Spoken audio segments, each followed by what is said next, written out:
Okay, so good morning, everybody. Thank you for joining. My name is Hussein Alagan, and this is the second day of our daily NRF update. I am joined, as I was yesterday, by Charlie Dykes, who's head of consulting at ThinkActive, and Antonio Alvaro, who's the SVP and GM of SkillNet Solutions. So thank you both for joining. So yesterday we talked about day one at NRF. The focus of our conversation was all around kind of point of sale and payments and things like that. Today, I wanted to ask you both, I guess, the other key channel that's seen massive growth over the last couple of years for retailers, which is e-commerce. But before we get into the details, how was yesterday? Charlie, do you want to start off? How was your overall view? How did it compare to the first day? Things like that. Yeah, I think it was pretty much on par with the first day. Traffic is obviously lighter at the show and I think that was to be expected this year. But still good conversations that were being had on the floor. A lot of good conversation with partners of ours, vendor partner community. So productive from a couple of different standpoints. Okay, great. And Antonio, what about you? Yeah, very much as Charlie was saying. I think it's been interesting to see that there's actually quite a lot of foot traffic from Latin America compared to Europe. I think the colleagues from Europe probably have been the most affected in terms of deciding not to come to the event. But still many interesting conversations and a fairly reasonable amount of people in the event. And you both mentioned, obviously, lots of conversations going on with different vendors. Some of the bigger players, maybe the traditional bigger players aren't there. But what about retailers? Are you still seeing traffic from retailers at the event? Charlie? Well, many of our customers. Yeah, many of our customers decided not to attend, and so I think from that perspective, we know that many big retailers chose not to attend, but this is still quite a few at the event. I think especially companies that are looking to make significant changes, that are starting a digital transformation this year. They send somebody to the event to see the latest trends. So we certainly seen that. Okay, great. So as I said today, I wanted to talk a little bit about e-commerce. And maybe let's start off generically. Are you seeing? There must be lots going on, lots of conversations in the e-commerce area. Antonio, can you give us a bit of a view in terms of what you're experiencing now? Yeah, as you know, traditionally the focus of NRF is been on brick and mortars, and other events throughout the years focus more or exclusively on e-commerce.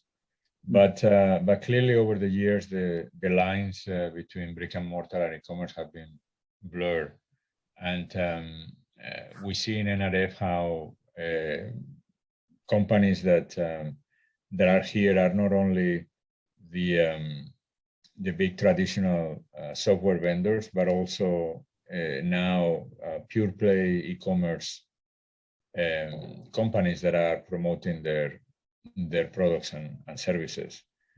So this year some big players were not there, are not there with us. So Adobe, Oracle, SAP chose not to come.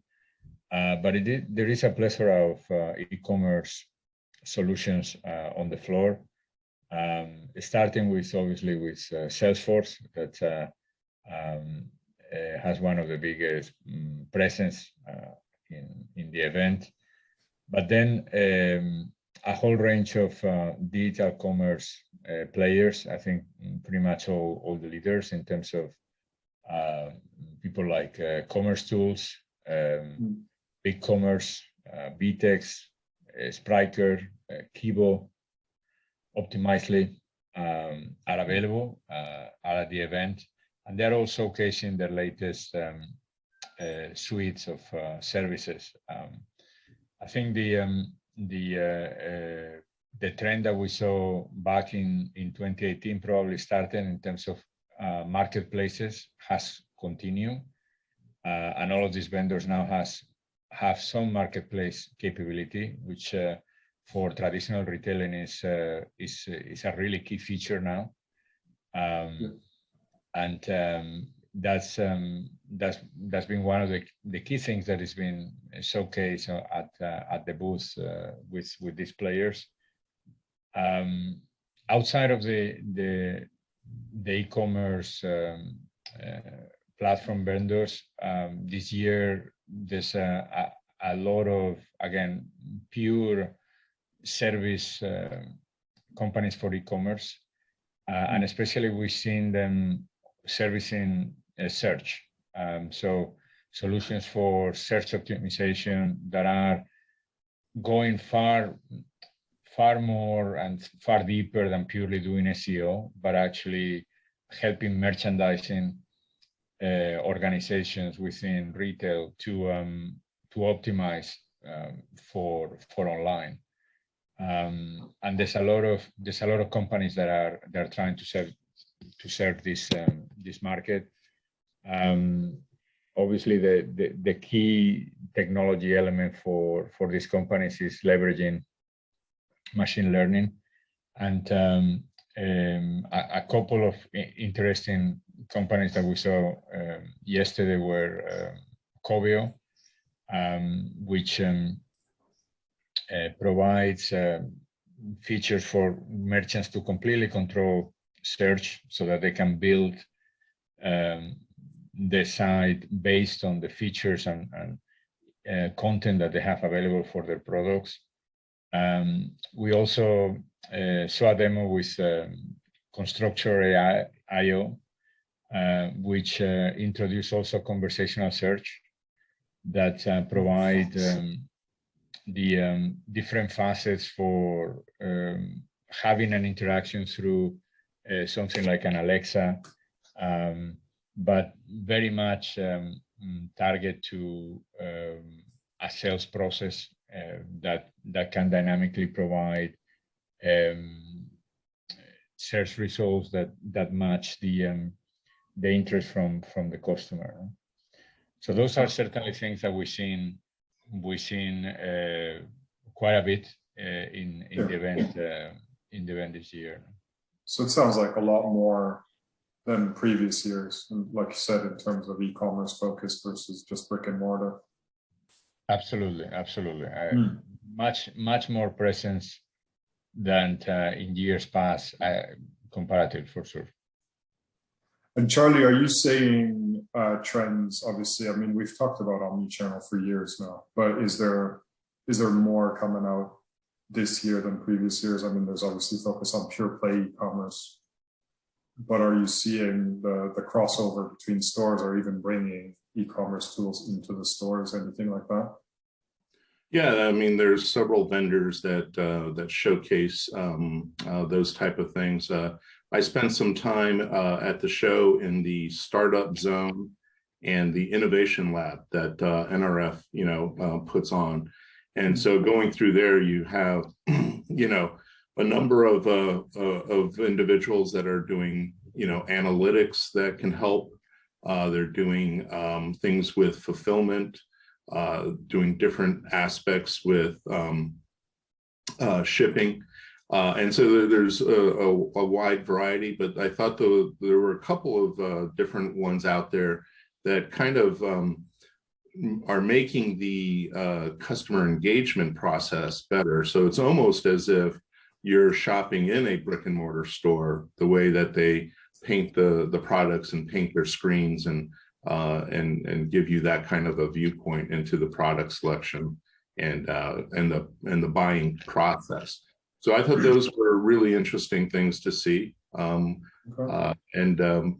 was a lot of traffic in that area with several retailers. I know Antonio mentioned the Latin American groups, saw a lot of a lot of people down there taking pictures and looking at a lot of different ideas. So it's expanded much more than, you know, what you traditionally think of as omni-channel is buy online, pick up in store. It sounds like there's a lot more customer journeys than just that one.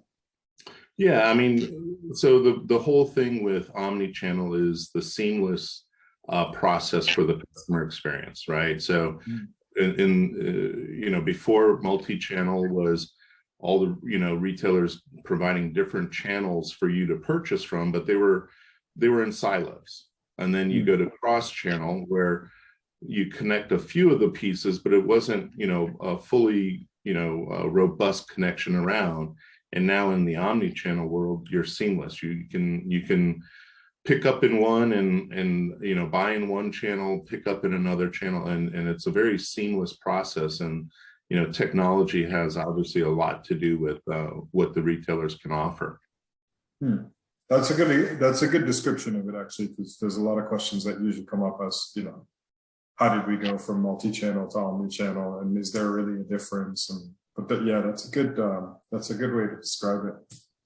So what about if you take a slightly different perspective on it in terms of the client experience in store? Like a few of our clients have asked questions around, you know, are we seeing things around personalization in store? So if you've done something online and then you go in store and you're bringing that experience with you, I guess Charlie, you first. Have you seen any solutions around that? I mean, there's things around using e-commerce tools, even for like you know, to try something on using a mirror and things like that. Have you seen those kinds of technologies? Yeah, actually, in the startup zone, there were a couple different ones that had the virtual fitting room, if you will, that had the mirrors and things like that. There were, as I said, there was one company that basically on your mobile phone, you are looking at what appears to be a store. And you pick a product on your phone. They've got a tag on it, and you pick a product, and now you're doing an e-commerce transaction and in that process. So again, like I said, it's seamless now. The technology is allowing you to bring everything together. You should. It's a lot easier, you know, with the CRM tools that are out there, along with the e-commerce, along with what you're doing in stores, that you can personalize to the customer, and that's really what this process is allowing you to do. Okay, and I mean, Antonio, we've just had a question come through the Q&A, which is around Metaverse and what that means. What is it specifically? Is it applicable for retail, or is it kind of hype?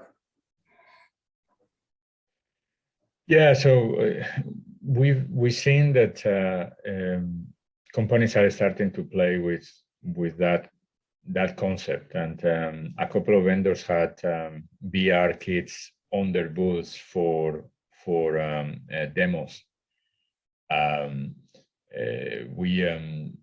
We saw a particular demo where you were using essentially an AR solution, augmented reality solution, for completing the inventory scanning in your store using RFID tags. We've seen also companies trying to reproduce the sales process in the metaverse, in a virtual store. I think it's still early in terms of whether the metaverse can provide an experience for shopping that makes sense.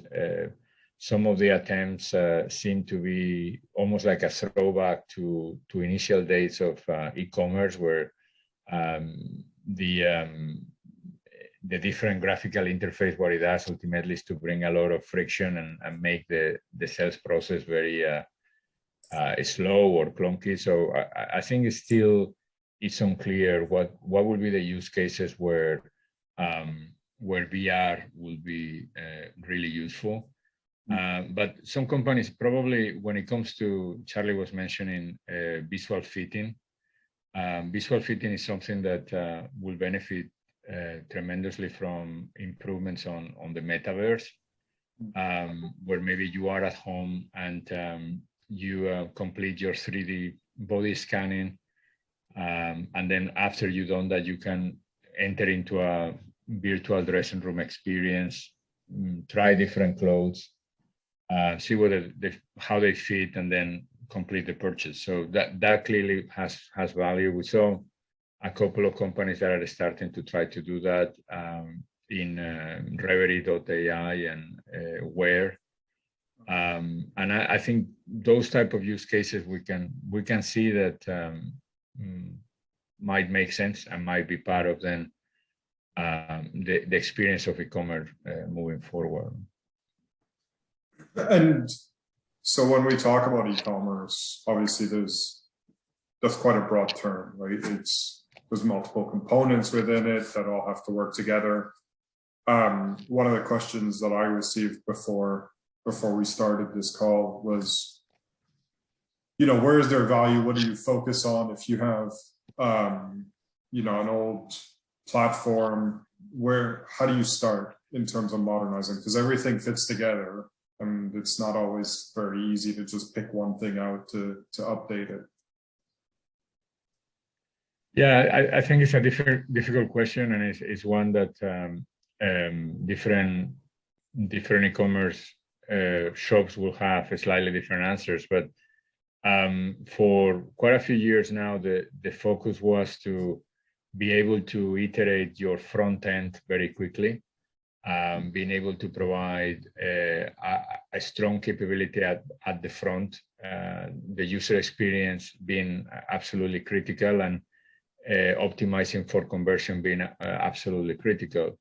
But now I think with, again, some of the innovation that we're seeing across the omni-channel and overall in terms of customer experience, you have to also have the ability to change and extend your commerce core platform very quickly. So your ability to extend, to modify your core commerce platform, I think that's probably the first place that you have to look at now, because it's just simply not enough to avoid or try to avoid changing it. You have to engage with transforming that. And within that, you have to look at how to align to a modern architecture, moving to microservices, ensuring that you are leveraging cloud, ensuring that you have the right level of DevOps automation. So I think those are the things that now are becoming more and more critical, beyond just purely having a compelling execution of your front end. So something that we are doing with the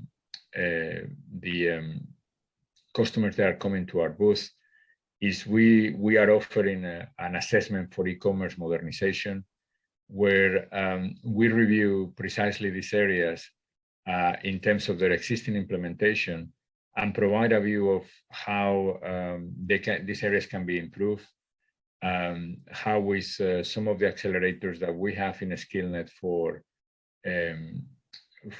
modernization, what we call the modern commerce engine, we can help retailers move from a more monolithic or a more traditional commerce platform to something that can really help them grow moving forward, and can allow them to integrate and extend with all of these exciting technologies that are emerging. Okay. And how long is that assessment that you're offering?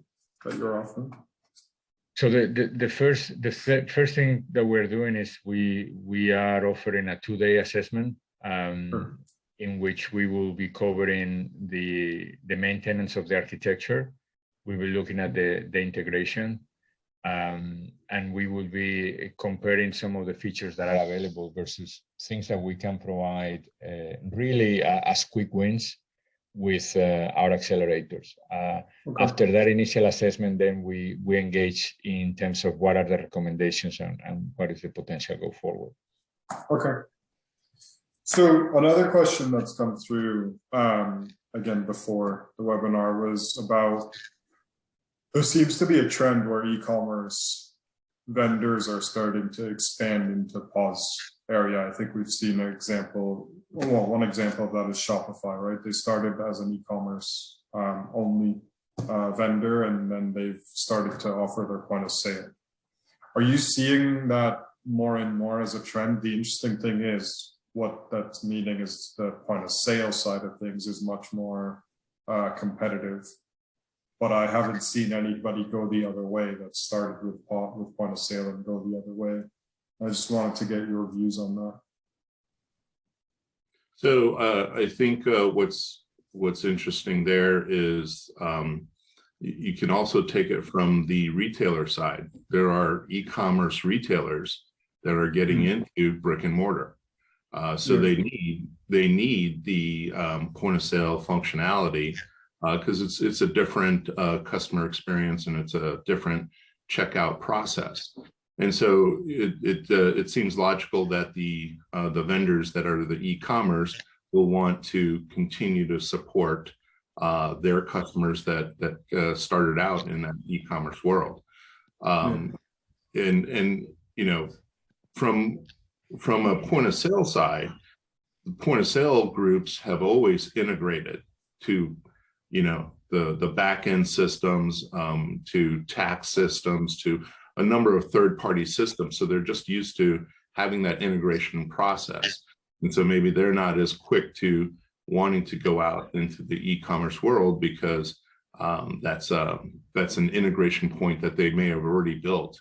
But I think the trend's coming, right? So we're gonna see a lot of that, and saw a little bit of that with what we saw out on the floor. Okay, and yeah, Charlie, I know you personally run lots of POS vendor assessments for customers and things like that. So I'm sure you know all about the different POS vendors and the different e-com vendors that play in the POS space and things like that. Right. The way today that you're going after the requirements for retailers is you're really looking at it from a customer journey standpoint. So before, when you did requirements, it was all, you know, based on what the company wanted, and now it's more based from a consumer point of view. Yeah, so the focus shifted, hasn't it? I guess a key part of it, I mean, we talked yesterday about DevOps. We talked about how, you know, there's new technologies coming into play every day, but a key part of it must be that the ability to quickly change and quickly implement new technologies and quickly implement new capabilities. So even though you define your customer journeys today, tomorrow or in 6 months, you might have 6 more customer journeys that all of a sudden you have to support, right? Sure, absolutely. Yeah, absolutely. The ability to operate all of this technology it goes hand in hand with your success. I mean, you can have the best technology implementation, but it actually needs an ongoing operation. So that's again, I think that's something that probably still is not recognized enough when you look at the offerings from different vendors in an event like NRF, but it's certainly coming.